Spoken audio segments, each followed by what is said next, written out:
Chapter 17 The Thunder Child.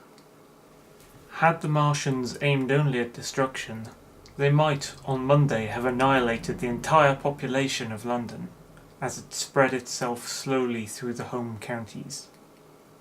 Not only along the road through Barnet, but also through Edgware and Waltham Abbey, and along the roads eastward to Southend and Shoeburyness, and south of the Thames to Deal and Broadstairs, poured the same frantic rout.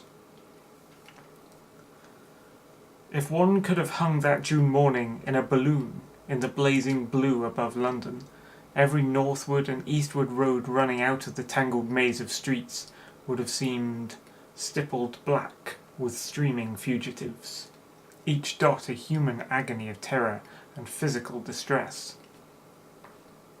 I have set forth at length in the last chapter my brother's account of the road through Chipping Barnet, in order that my readers may realise how that swarming of black dots appeared to one of those concerned. Never before in the history of the world had such a mass of human beings moved and suffered together. The legendary hosts of Goths and Huns, the hugest armies Asia has ever seen, would have been but a drop in that current. And this was no disciplined march, it was a stampede gigantic and terrible, without order and without a goal. 6 million people, unarmed and unprovisioned, driving headlong. It was the beginning of the rout of civilization, of the massacre of mankind. Directly below him, the balloonist would have seen the network of streets far and wide. Houses, churches, squares, crescents, gardens, already derelict, spread out like a huge map. In the southward, blotted. Over Ealing, Richmond, Wimbledon, it would have seemed as if some monstrous pen had flung ink upon the chart. Steadily, incessantly, each black splash grew and spread, shooting out ramifications this way and that, now banking itself against rising ground, now pouring swiftly over a crest into a new-found valley, exactly as a gout of ink would spread itself upon blotting paper. And beyond, over the blue hills that rise southward of the river, the glittering Martians went to and fro, calmly and methodically spreading their poison cloud over this patch of country and then over that, laying it again with their steam jets when it had served its purpose, and taking possession of the conquered country. They do not seem to have aimed at extermination so much as at complete demoralization and the destruction of any opposition. They exploded any stores of powder they came upon, cut every telegraph, and wrecked the railways here and there. They were hamstringing mankind. They seemed in no hurry to extend the field of their operations, and they did not come beyond the central part of London all that day.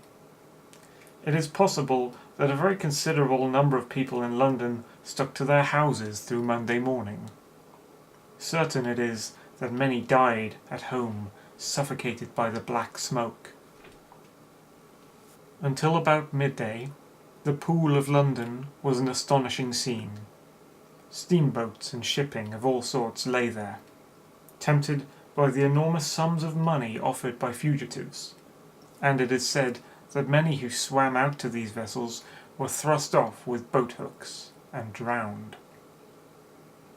About 1 o'clock in the afternoon, the thinning remnant of a cloud of the black vapour appeared between the arches of Blackfriars Bridge. At that the pool became a scene of mad confusion, fighting and collision, and for some time a multitude of boats and barges jammed in the northern arch of the Tower Bridge. And the sailors and lightermen had to fight savagely against the people who swarmed upon them from the riverfront. People were actually clambering down the piers of the bridge from above. When, an hour later, a Martian appeared beyond the clock tower and waded down the river, nothing but wreckage floated above Limehouse. Of the falling of the 5th cylinder I have presently to tell, The 6th star fell at Wimbledon. My brother, keeping watch beside the women in the chaise in a meadow, saw the green flash of it far beyond the hills. On Tuesday the little party, still set upon getting across the sea, made its way through the swarming country towards Colchester. The news that the Martians were now in possession of the whole of London was confirmed. They had been seen at Highgate, and even, it was said, at Neasden. But they did not come into my brother's view until the morrow. That day, the scattered multitudes began to realize the urgent need of provisions. As they grew hungry, the rights of property ceased to be regarded. Farmers were out to defend their cattle sheds, granaries, and ripening root crops with arms in their hands. A number of people now, like my brother, had their faces eastward, and there were some desperate souls even going back towards London to get food. These were chiefly people from the northern suburbs, whose knowledge of the Black Smoke came by hearsay.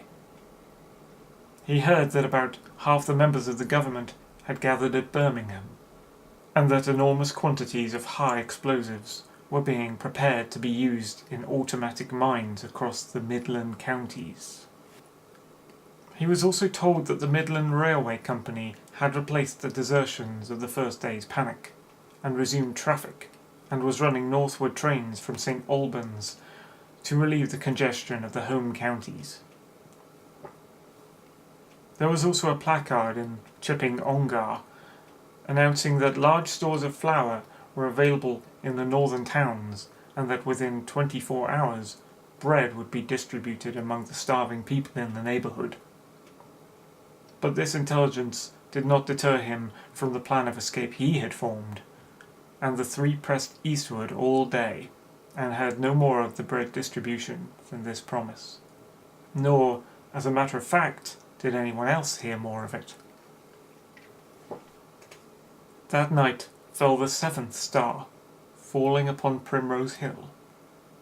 It fell while Miss Elphinstone was watching, for she took that duty alternately with my brother. She saw it. On Wednesday the 3 fugitives, they had passed the night in a field of unripe wheat, reached Chelmsford, and there a body of the inhabitants, calling itself the Committee of Public Supply, seized the pony as provisions, and would give nothing in exchange for it but the promise of a share in it the next day. Here there were rumours of Martians at Epping, and news of the destruction of Waltham Abbey powder mills in a vain attempt to blow up one of the invaders. People were watching for Martians here from the church towers. My brother, very luckily for him as it chanced, preferred to push on at once to the coast rather than wait for food, although all 3 of them were very hungry. By midday they passed through Tillingham, which, strangely enough, seemed to be quite silent and deserted, save for a few furtive plunderers hunting for food. Near Tillingham they suddenly came in sight of the sea, and the most amazing crowd of shipping of all sorts that it is possible to imagine. For after the sailors could no longer come up the Thames, they came on to the Essex coast, to Harwich and Walton and Clacton, and afterwards to Foulness and Shoebury, to bring off the people. They lay in a huge sickle-shaped curve that vanished into mist at last towards the Naze. Close inshore was a multitude of fishing smacks, English, Scotch, French, Dutch and Swedish, steam launches from the Thames, yachts, electric boats, and beyond were ships of large burden, a multitude of filthy colliers, trim merchantmen, cattle ships, passenger boats, petroleum tanks, ocean tramps, an old white transport even, neat white and grey liners from Southampton and Hamburg, and along the blue coast across the Blackwater my brother could make out, dimly, a dense swarm of boats chaffering with the people on the beach, a swarm which also extended up the Blackwater, almost to Malden. About a couple of miles out lay an ironclad, very low in the water, almost, to my brother's perception, like a waterlogged ship. This was the ram, Thunderchild.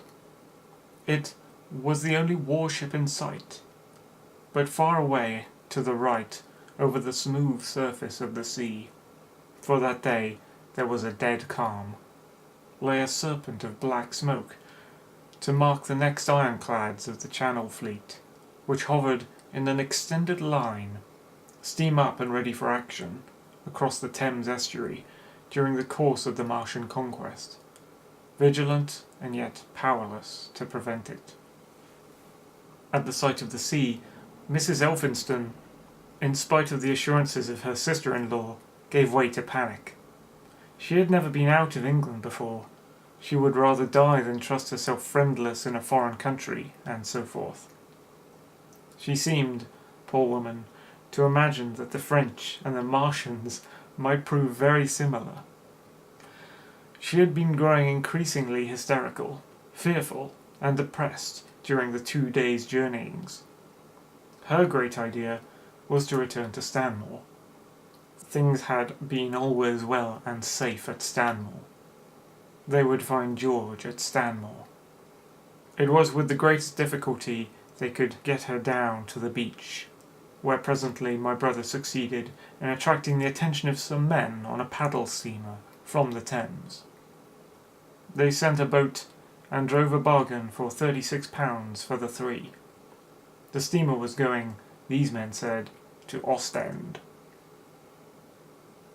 It was about 2 o'clock when my brother, having paid their fares at the gangway, found himself safely aboard the steamboat with his charges. There was food aboard, albeit at exorbitant prices, and the three of them contrived to eat a meal on one of the seats forward. There were already a couple of score of passengers aboard, some of whom had expended their last money in securing a passage, but the captain lay off the Blackwater until 5 in the afternoon, picking out passengers until the seated decks were even dangerously crowded. He would probably have remained longer had it not been for the sound of guns that began that hour in the south. As if in answer, the ironclad Seaward fired a small gun and hoisted a string of flags. A jet of smoke sprang out of her funnels. Some of the passengers were of the opinion that this fire came from Shoeburyness, until it was noticed that it was growing louder. At the same time, far away in the southeast, the masts and upperworks of 3 ironclads rose one after the other out of the sea, beneath clouds of black smoke. But my brother's attention speedily reverted to the distant firing in the south. He fancied he saw a column of smoke rising out of the distant grey haze. The little steamer was already flapping her way eastward of the big crescent of shipping, and the low Essex coast was growing blue and hazy, when a Martian appeared, small and faint in the remote distance, advancing along the muddy coast from the direction of Foulness. At that the captain on the bridge swore at the top of his voice with fear and anger at his own delay, and the paddles seemed infected with his terror. Every soul aboard stood at the bulwarks or on the seats of the steamer and stared at that distant shape, higher than the trees or church towers inland, and advancing with a leisurely parody of a human stride.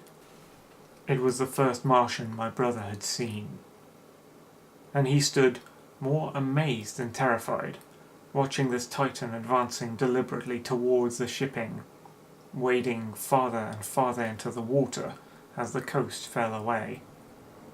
And then, far away beyond the crouch, came another, striding over some stunted trees, and then yet another, still farther off, wading deeply through a shiny mudflat that seemed to hang halfway up between sea and sky.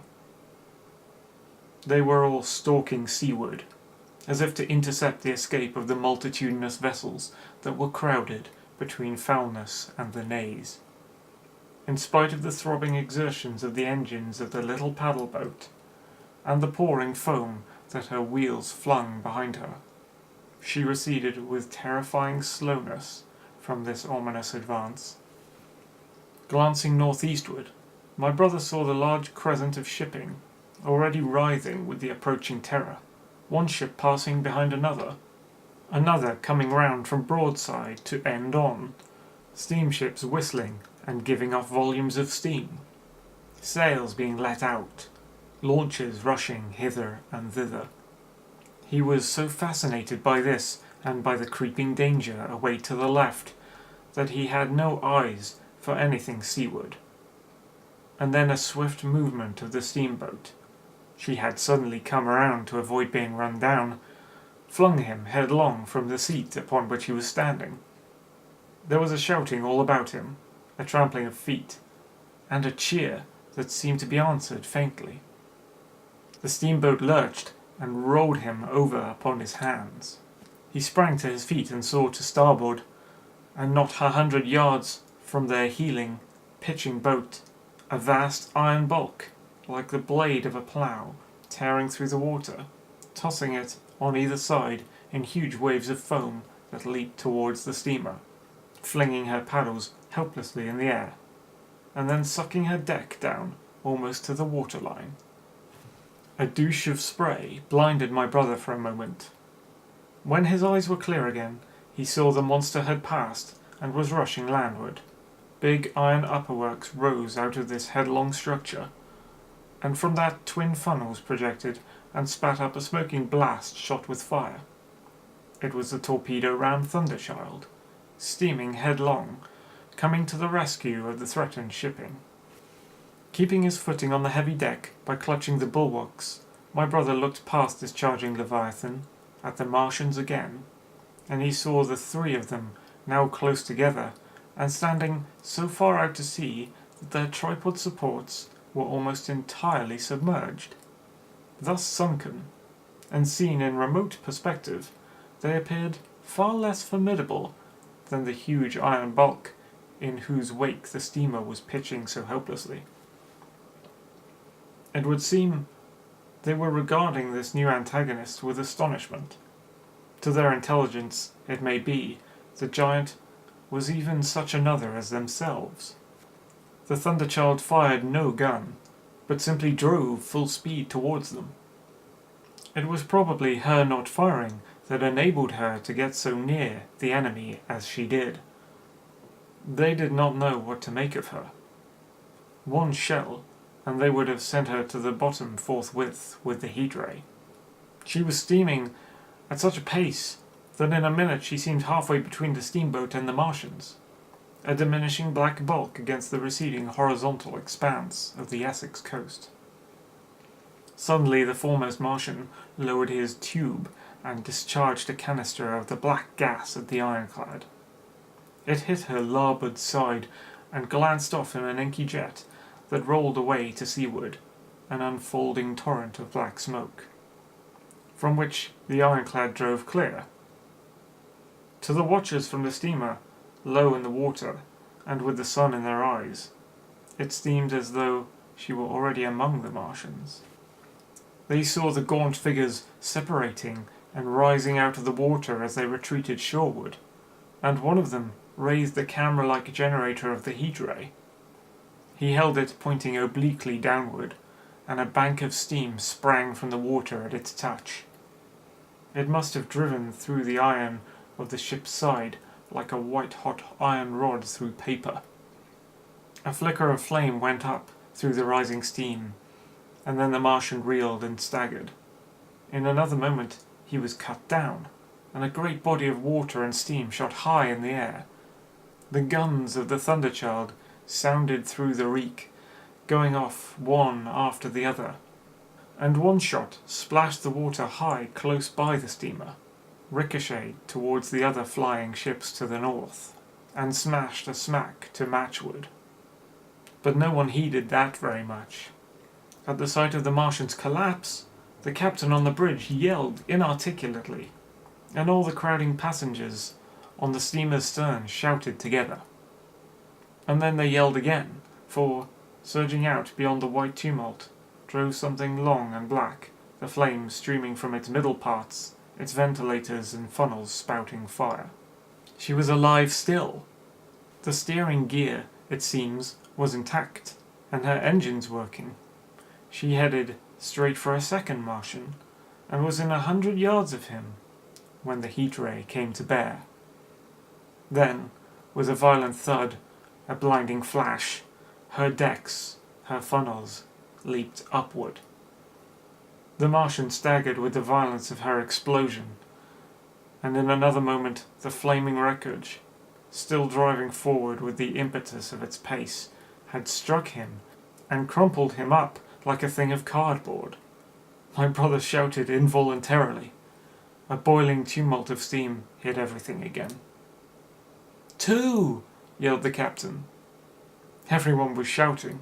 The whole steamer from end to end rang with frantic cheering that was taken up first by one and then by all in the crowding multitude of ships and boats that was driving out to sea. The steam hung upon the water for many minutes, hiding the third Martian and the coast altogether.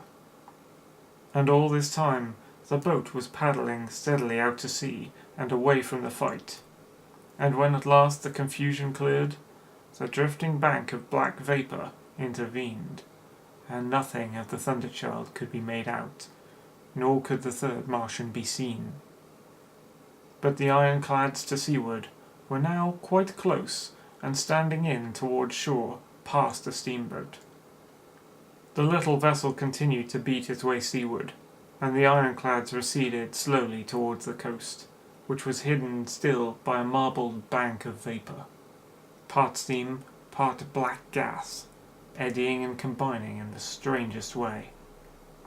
The fleet of refugees was scattering to the northeast.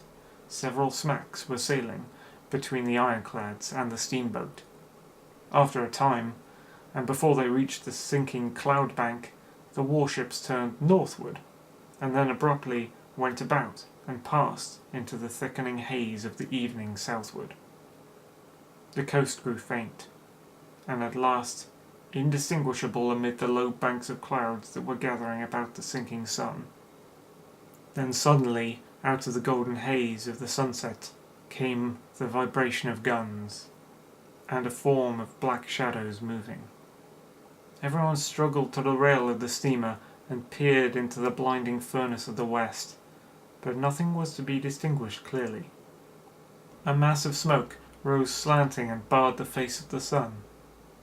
The steamboat throbbed on its way through an interminable suspense. The sun sank into grey clouds. The sky flushed and darkened. The evening star trembled into sight. It was deep twilight when the captain cried out and pointed. My brother strained his eyes. Something rushed up into the sky out of the greyness, rushed slantingly upward and very swiftly into the luminous clearness above the clouds in the western sky. Something flat and broad, and very large, that swept round in a vast curve, grew smaller, sank slowly, and vanished again into the grey mystery of the night. And as it flew, it rained down darkness upon the land. For the series, I'm calling this Chapter 18, but it is in fact Book 2, The Earth Under the Martians, Chapter 1, Underfoot. In the first book I have wandered so much from my own adventures to tell of the experiences of my brother, that all through the last 2 chapters I and the Curate have been lurking in the empty house at Halliford, whither we fled to escape the black smoke. There I will resume. We stopped there all Sunday night, and all the next day, the day of the panic, in a little island of daylight, cut off by the black smoke from the rest of the world. We could do nothing but wait in aching inactivity during those 2 weary days. My mind was occupied by anxiety for my wife. I figured her at Leatherhead, terrified, in danger, mourning me already as a dead man. I paced the rooms and cried aloud when I thought of how I was cut off from her, of all that might happen to her in my absence. My cousin I knew was brave enough for an emergency, but he was not the sort of man to realize danger quickly, to rise promptly. What was needed now was not bravery, but circumspection. My only consolation was to believe that the Martians were moving Londonward and away from her. Such vague anxieties kept the mind sensitive and painful. I grew very weary and irritable with the curate's perpetual ejaculations. I tired of the sight of his selfish despair. After some ineffectual remonstrance, I kept away from him, staying in a room, evidently a children's schoolroom, containing globes, forms, and copybooks.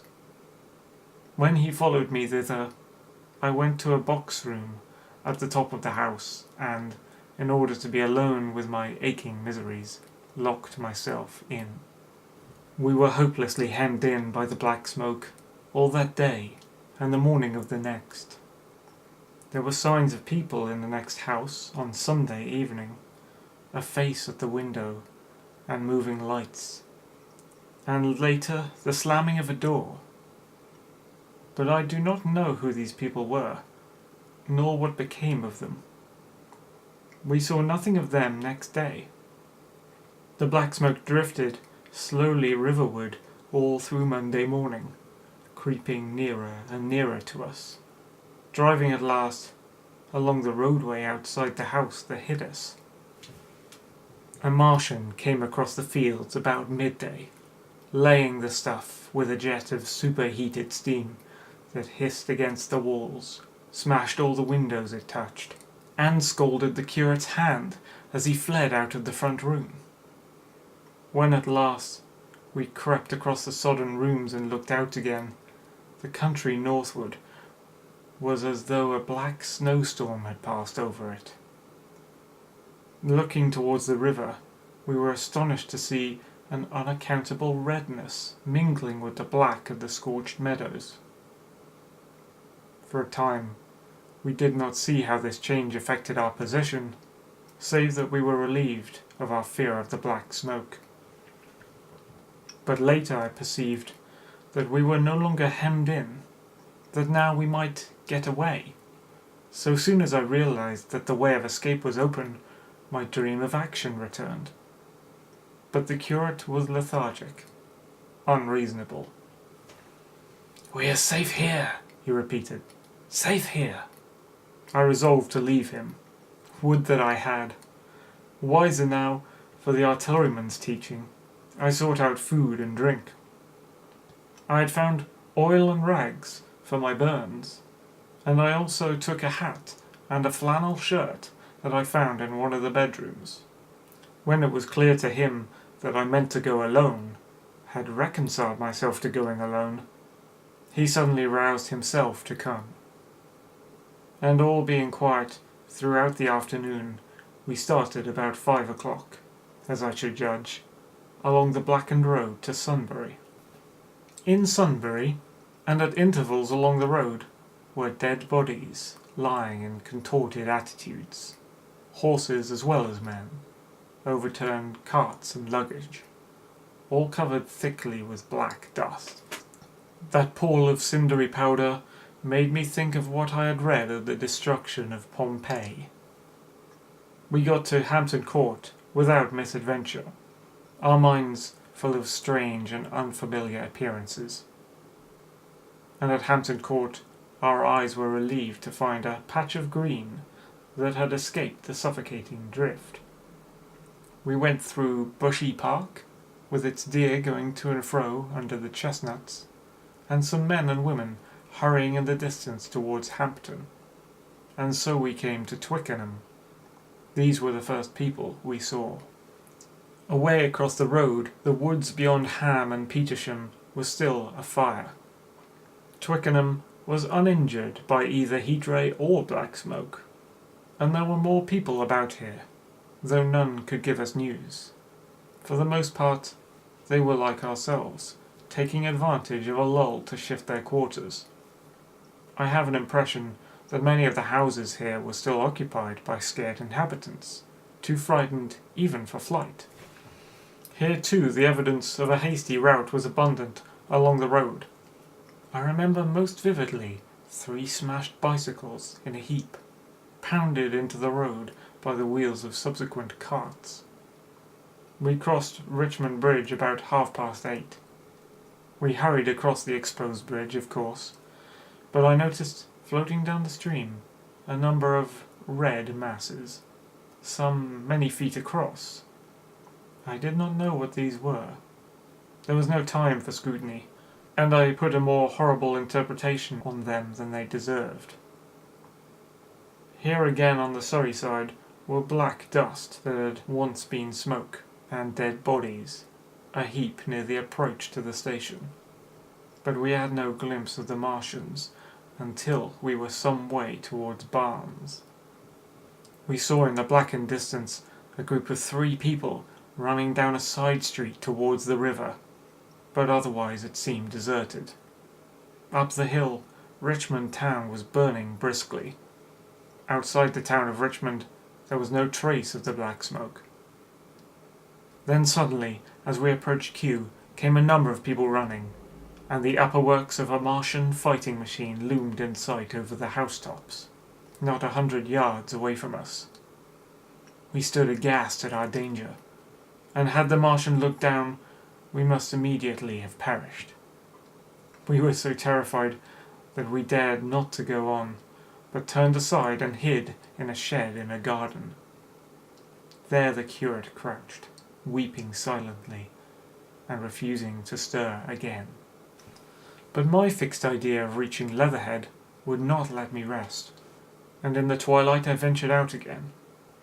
I went through a shrubbery, and along a passage beside a big house standing in its own grounds, and so emerged upon the road towards Kew. The curate I left in the shed, but he came hurrying after me. That second start was the most foolhardy thing I ever did, for it was manifest the Martians were about us. No sooner had the curate overtaken me than we saw either the fighting machine we had seen before or another, far away across the meadows in the direction of Kew Lodge. 4 or 5 little black figures hurried before it across the green-grey of the field, and in a moment it was evident that this Martian pursued them. In 3 strides he was among them, and they ran, radiating from his feet in all directions. He used no heat ray to destroy them, but picked them up one by one. Apparently he tossed them into the great metallic carrier which projected behind him, much as a workman's basket hangs over his shoulder. It was the first time I realized that the Martians might have any other purpose than destruction with defeated humanity. We stood for a moment petrified, then turned and fled through a gate behind us into a walled garden, fell into, rather than found, a fortunate ditch, and lay there, scarce daring to whisper to each other until the stars were out. I suppose it was nearly 11 o'clock before we gathered courage to start again, no longer venturing into the road, but sneaking along hedgerows and through plantations, and watching keenly through the darkness, he on the right and I on the left, for the Martians, who seemed to be all about us. In one place we blundered upon a scorched and blackened area, now cooling and ashen, and a number of scattered dead bodies of men, burned horribly about the heads and trunks, but with their legs and boots mostly intact, and of dead horses, 50 feet perhaps, behind a line of 4 ripped guns and smashed gun carriages. Sheen, it seemed, had escaped destruction, but the place was silent and deserted. Here we happened on no dead, though the night was too dark for us to see into the side roads of the place. In Sheen My companions suddenly complained of faintness and thirst, and we decided to try one of the houses. The first house we entered, after a little difficulty with the window, was a small, semi-detached villa, and I found nothing eatable left in the place but some mouldy cheese. There was, however, water to drink, and I took a hatchet, which promised to be useful in our next housebreaking. We then crossed to a place where the road turns towards Mortlake. Here there stood a white house within a walled garden, and in the pantry of this domicile we found a store of food, 2 loaves of bread in a pan, an uncooked steak, and the half of a ham.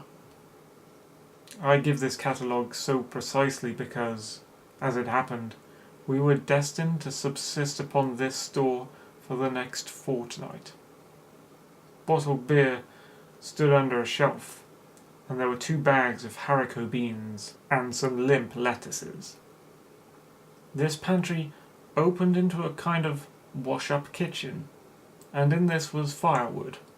There was also a cupboard, in which we found nearly a dozen of burgundy, tinned soups and salmon, and 2 tins of biscuits. We sat in the adjacent kitchen in the dark, for we dared not strike a light, and ate bread and ham, and drank beer out of the same bottle. The curate, who was still timorous and restless, was now, oddly enough, for pushing on, and I was urging him to keep up his strength by eating when the thing happened that was to imprison us. "Can't be midnight yet," I said, and then came a blinding glare of vivid green light. Everything in the kitchen leapt out, clearly visible in green and black, and vanished again, and then followed such a concussion that I have never heard before or since. So close on the heels of this as to seem instantaneous came a thud behind me, a clash of glass, a crash and a rattle of falling masonry all about us, and the plaster of the ceiling came down upon us, smashing into a multitude of fragments upon our heads. I was knocked headlong across the floor, against the oven handle, and stunned. I was insensible for a long time, the curate told me, and when I came to, we were in darkness again. And he, with a face wet, as I found afterwards, with blood from a cut forehead, was dabbing water over me. For some time I could not recollect what had happened. Then things came out to me slowly. A bruise on my temple asserted itself. "Are you better?" asked the curate in a whisper. At last I answered him. I sat up. "Don't move," he said. "The floor is covered with smashed crockery from the dresser. You can't possibly move without making a noise, and I fancy they are outside." We both sat, quite silent, so that we could scarcely hear each other breathing. Everything seemed deadly still. But once, something near us, some plaster or broken brickwork, slid down with a rumbling sound. Outside, and very near, was an intermittent metallic rattle. "That," said the curate, when presently it happened again. "Yes," I said. "But what is it?" "A Martian," said the curate. I listened again. "It was not like the heat ray," I said, and for a time I was inclined to think one of the great fighting machines had stumbled against the house, as I had seen one stumble against the tower of Shepperton Church. Our situation was so strange and incomprehensible that for 3 or 4 hours, until the dawn came, we scarcely moved. And then the light filtered in, not through the window, which remained black, but through a triangular aperture between a beam and a heap of broken bricks in the wall behind us. The interior of the kitchen we now saw greyly for the first time. The window had been burst in by a mass of garden mould, which flowed over the table upon which we had been sitting and lay about our feet. Outside, the soil was banked high against the house. At the top of the window frame, we could see an uprooted drain pipe. The floor was littered with smashed hardware. The end of the kitchen towards the house was broken into, and since the daylight shone in there, it was evident the greater part of the house had collapsed. Contrasting vividly with this ruin was the neat dresser, stained in the fashion pale green, and with a number of copper and tin vessels below it, the wallpaper imitating blue and white tiles, and a couple of coloured supplements fluttering from the walls above the kitchen range. As the dawn grew clearer, we saw through the gap in the wall the body of a Martian, standing sentinel, I suppose, over the still glowing cylinder. At the sight of that, we crawled as circumspectly as possible out of the twilight of the kitchen into the darkness of the scullery.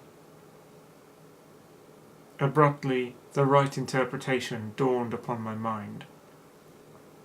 "The fifth cylinder," I whispered. "The fifth shot from Mars has struck this house and buried us under the ruins." For a time the curate was silent, and then he whispered, "God have mercy upon us." I heard him presently whimpering to himself. Save for that sound, we lay quite still in the scullery. I, for my part, scarce dared breathe, and sat with my eyes fixed on the faint light of the kitchen door.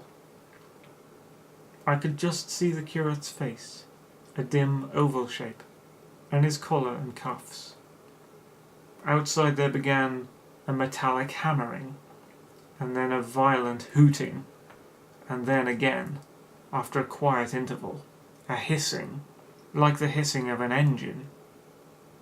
These noises, for the most part problematical, continued intermittently, and seemed, if anything, to increase in number as time wore on. Presently a measured thudding, and a vibration that made everything about us quiver, and the vessels in the pantry ring and shift, began, and continued. Once the light was eclipsed, and the ghostly kitchen doorway became absolutely dark. For many hours we must have crouched there, silent and shivering, until our tired attention failed.